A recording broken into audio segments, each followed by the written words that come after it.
Hey everybody, I hope you guys are having a great hump day / Wednesday. As you guys could see right at the beginning in this episode, we are going to continue our topic into Suicide Prevention Awareness Month. But before we do, guys, I have one question for you guys. What do you guys think? I don't know. What do you guys think of my new haircut?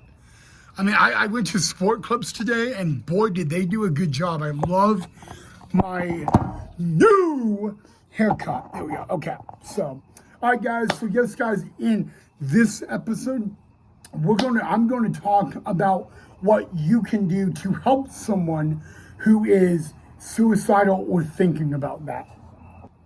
So before we begin that, guys, again, this may be a little traumatizing or a trigger warning. So I'm going to give you guys a little second to log off if you don't want to watch it. Okay, so, as someone myself that has attempted suicide, I can be very honest with you. It is not easy to have someone that you know who is suicidal or thinking about that. That's always the tough thing and all of that. But I do want to say there is a couple things you guys can do. Number one is, what can you do as a friend? With a friend that is suicidal or going to do it, as a friend, there is very little you can do, but still a lot. Number one is, if you believe that your friend is going to attempt suicide, then there's a way you guys can prevent that. You can either reach out to the family of that friend, like if they live with like mom, dad, grandma, grandpa, etc. But if you do not know that, you can always call the 911. And it does seem funny that you would say, like, well, it's not an emergency, but it really is, guys. Anytime there is suicide, that is a 911 eligible call, okay? Do not be afraid that you're calling 911 on your friend, but you kind of also be very careful, guys, because if you don't know if they're going to do it or not, I would suggest you call the local police, non-emergency, but you request for the crisis response team and all that. And if you don't know the address of the friend, you can give them their cell phone number and they will reach out and take care of that. That is number one. Number two is, if you can actually know where they live and you live in the same area, you could go check up on them. I want you guys to just remember, guys, as a friend, there's not a lot you can do. But when you leave and all that from work or whatever, and you're really concerned about them, you can always have a police officer do what is called a welfare check. And if you don't know the address, you just need to give them the phone number. But the only way I would say as a friend you need to do 911 is if they tell you they are going to do it, okay? I understand that, like, if your friend tells you that they're going to do it, how is that 911? Well, that does fall under an emergency, okay? I want you guys to know, as a friend, I have had friends call the police on me. I've had friends call the cops on me at work. I've had friends call the cops on me after school. And I'm not going to lie, if it wasn't for that friend, I would not be here right now. My friends saved my life and all that. And I still struggle with suicide to this day, guys. But as a friend, I want you guys to understand that if your friend confides in you, that they are feeling they want to commit suicide, and they ask you to not tell anyone, I want you guys to be very honest. And I want you guys to understand one thing. You cannot promise that. You cannot say, you know what, I'm worried about you, but I won't tell anyone. I want you to, if that ever happens, because it does happen a lot, I want you guys to look at them and say, as your friend who loves you, who cares about you, I have to tell someone. If to be, you got to understand, guys, that like I have confiding friends that I've asked them, please don't tell anyone, and they tell me that they're like, you have two choices right now. You can either stay with me and we can get you help, or you can go home. But if you go home, I am going to have to call 911 because I am not going to let you do this, okay? I want you guys to know that as a friend, there is not a lot you can do, but there is stuff you can do as a friend. That is very, very important to know that, guys. Because I want you guys to also understand as a friend, when that is going on, it does affect you, okay? It does. Because you love them and you care about them so much. And I understand. I do. It is something that you just sometimes you don't go to sleep because you're so worried. But when you know this, guys, when you get the crisis response team to contact them, your friend and all that, in that scenario, you got to just understand that it is going to be okay. Okay? The crisis response team, they are trained in multiple scenarios. They are going to make sure that your friend does not do it and that they get the help they need. And guys, I want you guys to understand that as a friend, you may not know what to say. And it is okay. You may not know what to say, and that is totally okay. But the one thing you need to do is be a friend, and you need to make sure that at least you do something about it, okay? I want you guys to also understand that maybe what they're going through, you may not understand. And if you don't understand it, do not sympathize and say that I understand. It is important that if you don't understand, it is okay not to understand. And you can always ask them, and say, hey, I don't understand, but I do want to help you. And I want to help. And for me to help, I want you to explain this to me so I can understand a little bit. You get where I'm going? But I will be honest, guys, the two friends that saved my life, literally, I get asked a lot by a lot of people. I've been asked this at the grocery store, by people who are subscribers, that was I mad at those two? I was mad at them, but when I look back at it today, I don't regret saying that to them, because I don't know if I didn't tell them. I mean, guys, my friends that did it, they did what a true friend would do. And I apologized to them. And the one thing they did is they walked up to me and they gave me a hug and they said, our friendship is not changed. It is not affected. Because they're like, I will never, ever judge you. Even though you were in your wrong mind and not best mindset, it doesn't change my opinion of you. And if you guys want me to share my girlfriend, who I've been in a relationship with for about 5 years now, she's been through a lot with me. She's seen me at my darkest times so many times, and the one thing I love about her, oh my God, I'm kind of getting nervous saying this, it gets my heart racing. But Nicole, I love you, by the way, Nicole. But I got it. I have to say it this way, okay? She's the one thing I love about my girlfriend Nicole is every time I'm down and in my darkest times, she is right there by my side, and she always says that I mean everything to her, and that you know, and that she loves me. And you know what? I don't, I mean, I have friends who know my mental health history, guys. But the one thing about my girlfriend is, Nicole, is she is so understanding, guys. And if you really want me to share the story about how much she's been there for me, she has witnessed me, guys.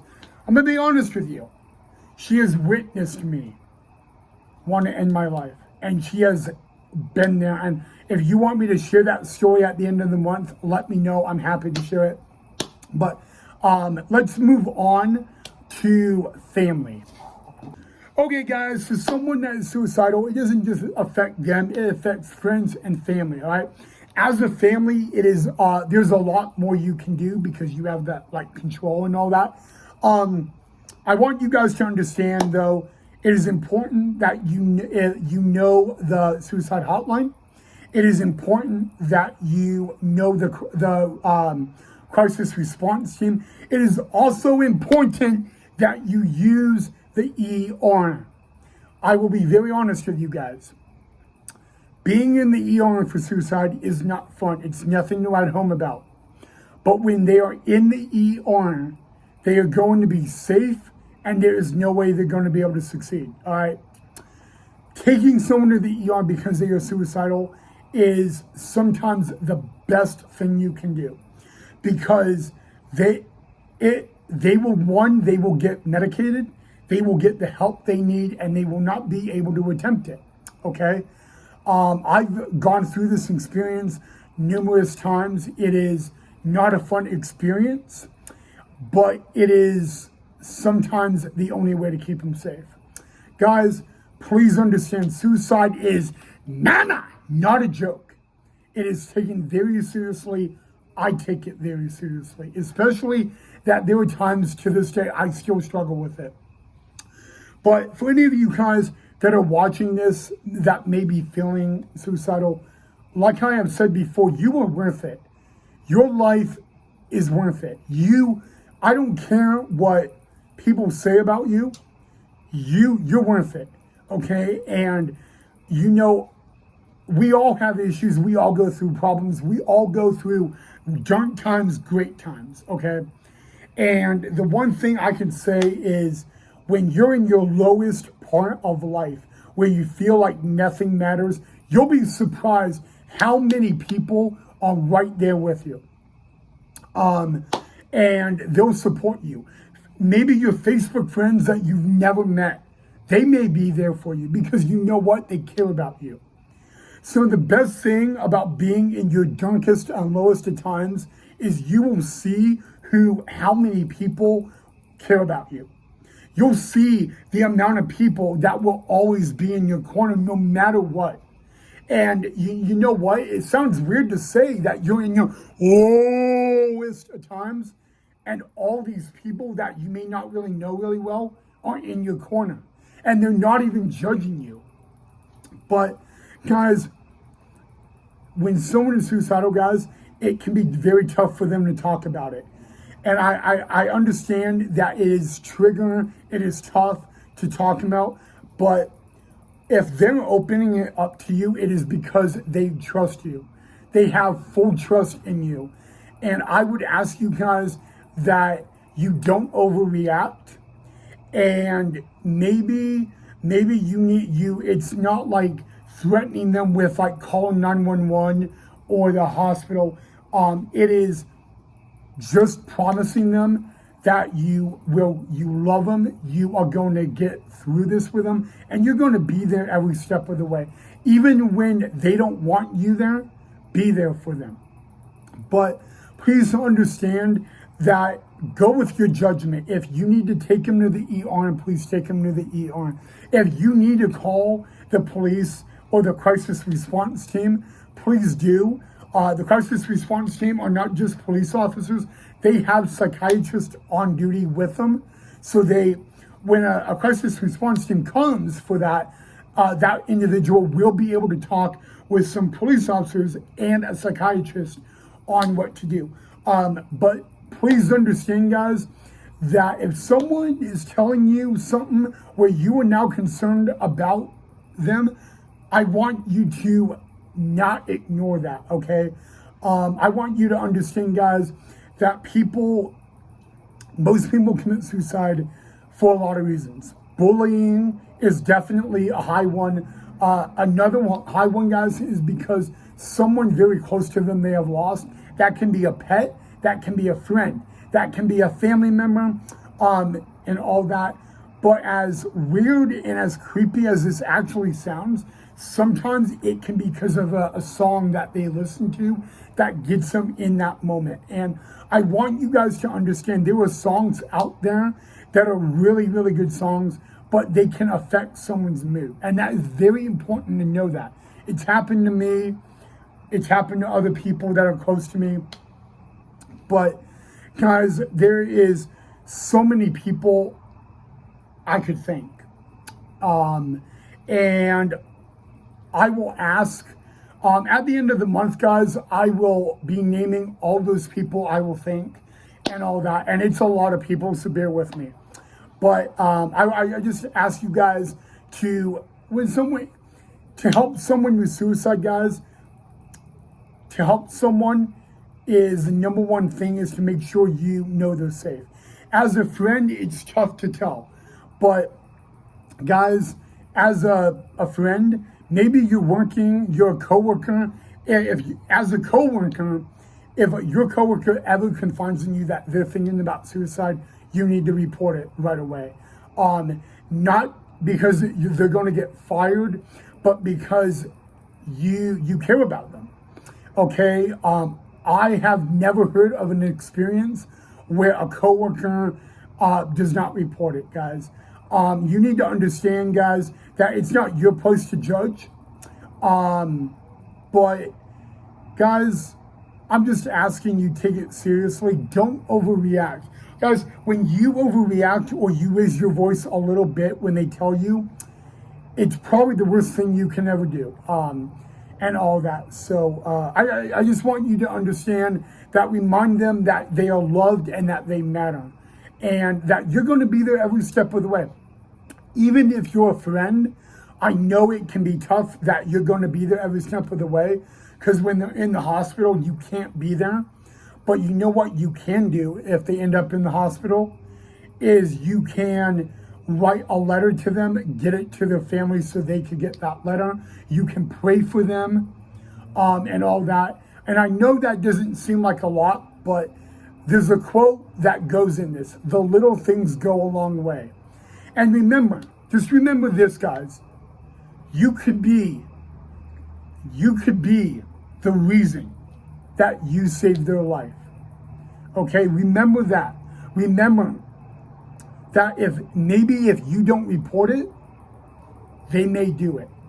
So remember, if you get concerned about it, report it, please. Because you know what, guys? You could be the one that saves their life.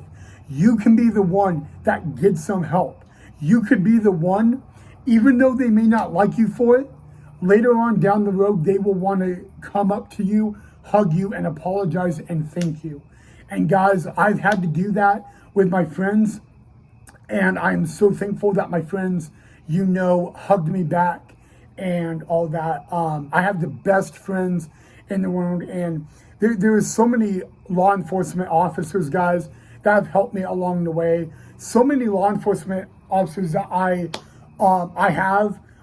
Every cop that has dealt with my mental health, they have given me their phone number. And they have always told me to reach out at any time that I need help. And every time I'm thinking that I'm in my darkest moments, I always reach out to them. And no matter what they're doing, they always call me and they always say, you're going to get through this, and I'm going to be there every step of the way. And these are cops that do this for me, guys. So, you know what? And I'm going to list them at the end of the month, guys, because they've helped me so much. And you know what? I've had cops where there was a cop where she sat down with me and she said, you know what, Ryan, you may be autistic. You may have disabilities, but at the end of the day, I could tell that you want help. You don't just need help, you want help. remember, guys, that when it comes to mental health too, you can't help someone that can't help themselves, but you can prevent someone from taking their life, and all you have to do is report it. Okay? Make sure that, just remember this, guys, you can be the reason, and the reason that you can be the reason that they get help, and you could be the one that could save their life and prevent it. And just remember that. I'm sorry, guys. I apologize that that was triggering, but that is what you guys can do. There is so much more you can do, guys, but that is all I got. So thank you so much for watching and all that. That kind of felt weird for me to say all that. So tomorrow, guys, I will be in Idaho Falls tomorrow, but we're going to have a beautiful video tomorrow. I think tomorrow we're going to take a break, at least for one day, at least, for suicide prevention, and make it a happy, positive, magical, lovely video. So I'll be doing that tomorrow in Idaho Falls. You guys will not want to miss it. Have a great rest of your Wednesday, and Hope Day. I'll see you guys tomorrow in Idaho Falls in a beautiful video.